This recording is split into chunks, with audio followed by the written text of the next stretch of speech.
The Galactic Council chamber fell silent as Ambassador Thexelar of the Vorath Dominion activated the holographic display. Crimson planets flickered into view, each marked with the stark symbol of annihilation.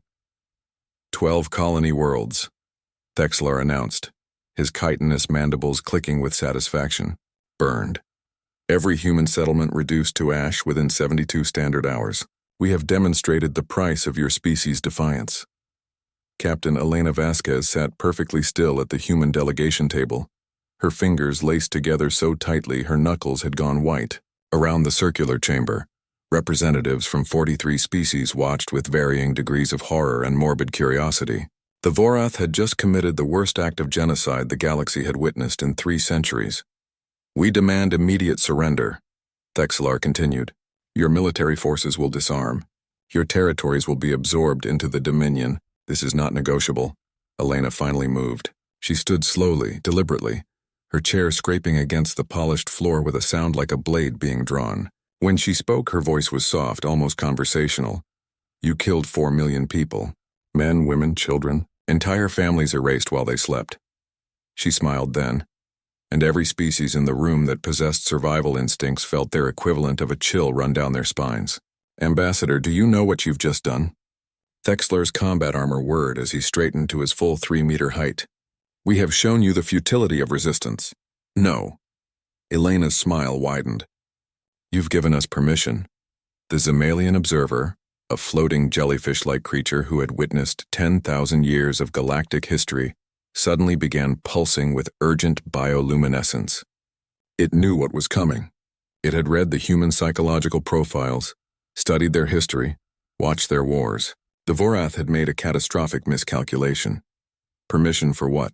Thexelar demanded. To stop being nice. 3 weeks later, Thexelar stood on the bridge of his flagship, the Unbreakable Will, and tried to understand how everything had gone so wrong so quickly. The humans hadn't surrendered. They hadn't even retreated. Instead, they had unleashed something the galaxy had never seen, because humanity had spent 200 years carefully, deliberately keeping it locked away. The first Vorath battle fleet had been destroyed by weapons that shouldn't have existed. Not traditional weapons, but something far worse. The humans had weaponized their own cognitive warfare techniques, broadcasting psychological attacks that exploited every neurological vulnerability in Vorath biology. Half the fleet went insane.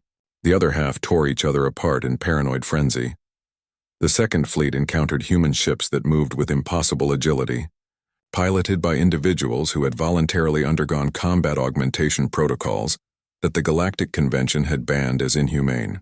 These pilots survived G-forces that would liquefy any other species, their bodies more machine than flesh, their reaction times measured in microseconds. They fought like demons, laughing over open channels as they carved through Vorath formations. But it was the third engagement that broke Thexelar's certainty. The humans had boarded a Vorath dreadnought, not with overwhelming force, but with a single squad of 12. These weren't soldiers anymore. They were something that had crawled out of humanity's darkest historical chapters, wearing modern combat armor. They moved through the ship like a plague, using tactics so brutal, so psychologically devastating, that the survivors couldn't speak of it without breaking down. One of them had left a message, scrawled in Vorath blood on the bridge viewport. This is us being mean. Pray you never see us get creative. Now Thexelar watched his strategic display disintegrate into chaos. Human strike teams were hitting targets across the Dominion, not with armies, but with small groups of absolute nightmares who seemed to genuinely enjoy the work.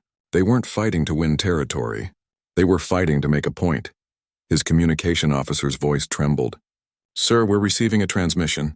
It's Captain Vasquez. Elena's face appeared on the screen. She looked tired but satisfied. Behind her, Thexelar could see what looked like a human military research facility, scientists working on things that made his combat-hardened mind recoil. Ambassador, she said pleasantly, I wanted to thank you personally.